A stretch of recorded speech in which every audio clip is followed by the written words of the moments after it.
So, andito po kami ngayon sa lugar na kung saan talagang ito yung pinaka-top na ng lugar na pupuntahan namin. So, sabi nga nung aming guide, dito nga raw mas magandang pumunta kaysa po dun sa ibang lugar. So, pinagswap po namin yung aming tour sa city tour kaysa po dito. So, para daw talagang gusto namin makakita ng snow, pumunta kami rito sa tinatawag na lugar na Bakuraini. So, dito po kami nagpunta sa Bakuraini na meron po ditong pwede ka mag-ski at saka sumakay dito sa tong cable car na to. So, ayun po, hindi po kami nagsisi na isinwa po namin city tour namin sa Bakuriani. So, ito po yung mga scene po na makikita ninyo kapag pumunta po kayo dito sa Bakuriani. Talagang napakaganda po. At ang kagandahan po pala dito, marami po palang hotel dito sa lugar na to. So, pwede po kayong mag-stay dito. Pero ang sabi ng nag-tour sa amin, medyo mahal nga raw po dito kaysa po dun sa city na pinuntahan namin kasi talagang nandito po yung main ng snow. So, ito po yung view. Panoorin nyo na lang po at magsaya rin po kayo kasi talagang iba po yung feeling na nararamdaman namin dito. As in talagang yung inyong mga mata ay talagang mabubusog sa ganda ng tanawin dahil sa sobrang puti, sa sobrang linis, iba po yung hangin kapag may snow. So, panoorin nyo na lang po.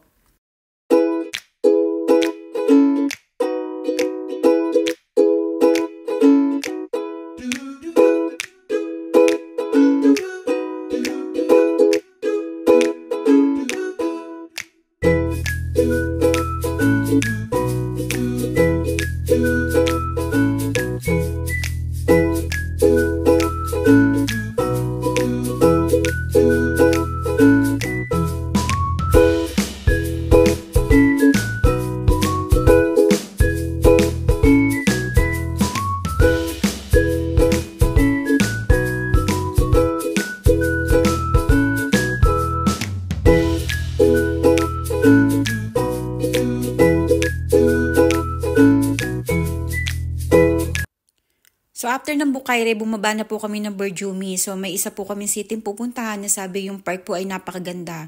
So, ito yung madadaanan mo pagpunta ng Burjumi place po. So, ayan po yung city ng Burjumi. Madadaanan nyo. Napakaganda rin po at marami po kayo makikita ang snow.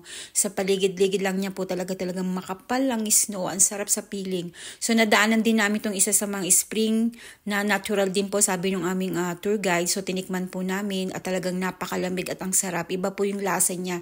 As in natural po talaga. So, talagang habang naghihintay kami na manigarilyo yung aming tour guide dahil sa sobrang lamig. Ayan, laro-laro muna po kami ng yelo. Tingnan namin kung ano talagang feeling ko kapag gumawa. So, ito na po yung sinasabing park po dito sa Burjumi. So, nandito rin po yung sinasabing isang mineral water na nakakapagpagaling po. Kung nung una pong pagpasok namin sa park na to, talagang nagulat ako. Kasi iba yung po yung itsura ng park na to kaysa po dun sa Bukaire po na bundok. So, ito po yung makikita nyo sa loob ng Burjumi Park. Napakaganda po. Para po talagang nag-turn po talaga yung mundo mo sa isang lugar na talagang hindi mo ma-expect na ganito kaganda. Ang kapal po ng snow dito. As in talagang ang kapal, hanggang tuhod po namin ang kapal niyan. So yan po, tuwa po talaga kami nung nakapasok kami dito as in mas na-appreciate po namin to kaysa po dun sa Bukaire po. Mas maganda po yung Burjumi Park kaysa dun sa Bukaire na may ski, may sasakay kayo sa cable car. Dito po maglalakad kayo as in yung lalakaran nyo ang kapal ng snow, puting-puti po siya. So enjoy nyo na lang po uli yung mata, panoorin nyo po sana ito. To napakaganda po. Isa po to sa marirecommend ko sa inyo na magandang puntahan tong Burjumi. Meron din po daw mga hotel dito na pwede kayo magpa-book, sabi ng tour guide namin. Kasi yun nga daw as in mahal din daw ng konti. Kasi nga nandito yung mga snow.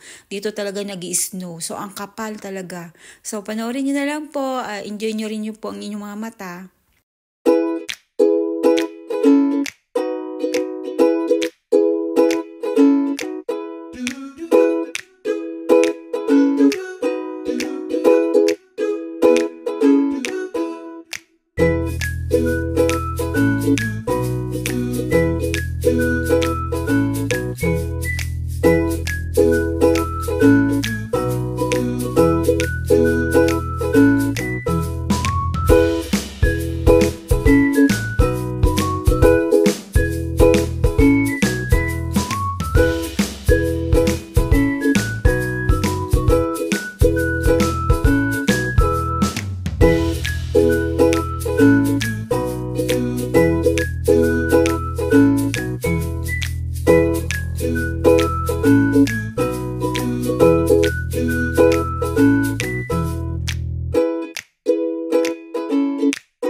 Sana po nag-enjoy yung inyong mga mata katulad ng pag-enjoy ng aming mata. Talagang napakasarap po sa puso't isipan na nakarating kami sa lugar na to na hindi namin akalaing maganda.